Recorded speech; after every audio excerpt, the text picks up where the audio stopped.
আয় আল্লাহ জানি না কার মা নাই গো বাবা নাই, আল্লাহ যার মা নাই বাবা নাই আল্লাহ তার মা বাবার কবর আযাব দিও না আমিন। কিনা স্বামীর ঘরে এসে যে কাজ করছে এটা তো কোনো মজুরিও নাই, সে কোনো সওয়াবও পাইল না। কেন? নামাজ না পড়ে করার কারণে। আল্লাহ তাআলা আমাদেরকে নামাজ পড়ে ইবাদত করার তৌফিক দান করুক, আমরা সবাই বলি আমিন। কি যুবক ভাইরা খুশি হয়েছেন তো? খুশি তো? তাহলে শেষ করতে পারি? আজকের জন্য আজকে শেষ করছি আমার প্রিয় ভাইরা। আবার কে এই যে খাওয়াইছে তুললাই না তখন পর্যন্ত শেষ হয়েছে না? খাওয়াইতেছেন, প্যাকেট দিতেছেন, তুলতেছেন, এরপরও কি আরো রয়েছে দিবার বাকি? আবারই দিব? আলহামদুলিল্লাহ কর, এজুরে কর আলহামদুলিল্লাহ। তা আমার প্রিয় ভাইরা, কিয়ামতের দিন, কিয়ামতের দিন আল্লাহর আরশের ছায়া ছাড়া কোনো ছায়াই থাকবে না। দুই ধরনের শাস্তি, একদিকে আল্লাহর আরশের ছায়া, এখানে যারা থাকবে তারা শান্তিতে থাকবে। আরেক দিক দিয়ে হলো যেখানে আল্লাহর আরশের ছায়া থাকবে না সেখানে মানুষ আযাবের মধ্যে থাকবে। আমরা কি আযাবে থাকতে চাই না আল্লাহর আরশের ছায়ার মধ্যে থাকতে চাই? জোরে বলেন, আরো জোরে। আল্লাহর আরশের ছায়ার নিচে আমরা থাকতে চাই। তো যেই আমলগুলো করার কারণে আল্লাহ সুবহানাহু ওয়া তাআলা বান্দাদেরকে আল্লাহর আরশের ছায়ার নিচে জায়গা দিবেন, তার 7 নাম্বার হলো তাসাদ্দাকা বিসাদাকাতিন ফাআখফাহা হাত্তা লা তা'লামা শিমালুহু।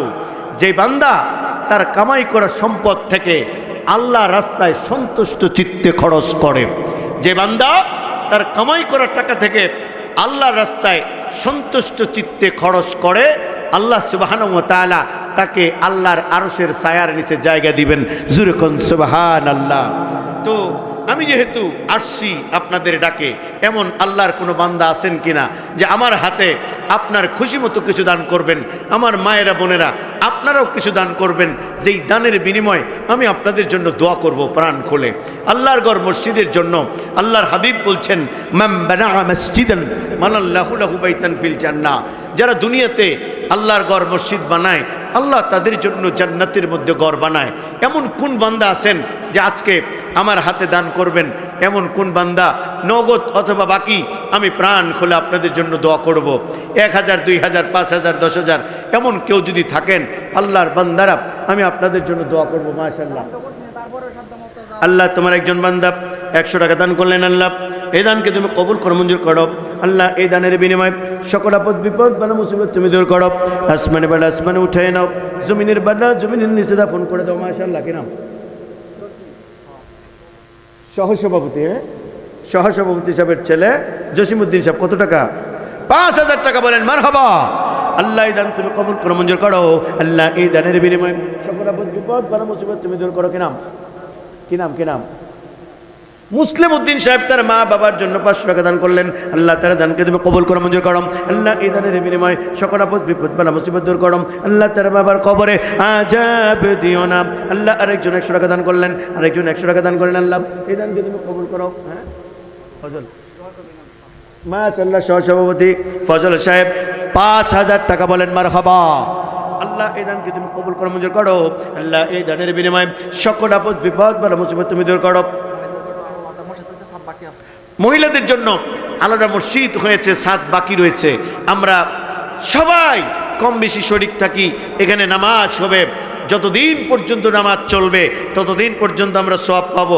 শুধু সওয়াবই পাবো না, আল্লাহর হাবিব বিশ্বনবী বলছেন কিয়ামতের দিন আল্লাহ প্রত্যেকটা মসজিদকে একটা করে মুখ বানায় দিবেন।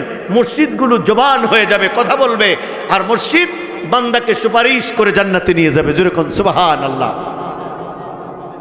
উমাদ আলী তার বাবা মার জন্য 500 টাকা দান করেছেন। আল্লাহ এই দান তুমি কবুল করো, মঞ্জুর করো। আল্লাহ এই দানের বিনিময়ে সকল আপদ বিপদ বালা মুসিবত দূর করো। আসমানে বালা আসমানে উঠাই নাও, জমিনের বালা জমিনের নিচে দাফন করে দাও। কামাই রুজির মধ্যে বরকত দিয়ে দাও। আয় আল্লাহ দানকারীর মা বাবার কবরে আযাব দিও না। বলেন আমিন।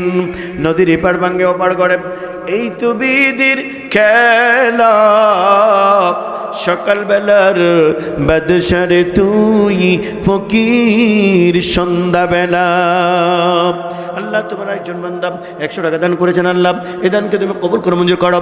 আল্লাহ এই দানের বিনিময়ে সকল আপদ বিপদ বানা মুসিবত তুমি দূর করো, আসমানে বেলা আসমানে উঠাই নাও। হাই আল্লাহ, জানি না কার মা নাই গো বাবা নাই, আল্লাহ যার মা নাই বাবা নাই, আল্লাহ তার মা বাবার কবর আযাব দিও না, আমিন।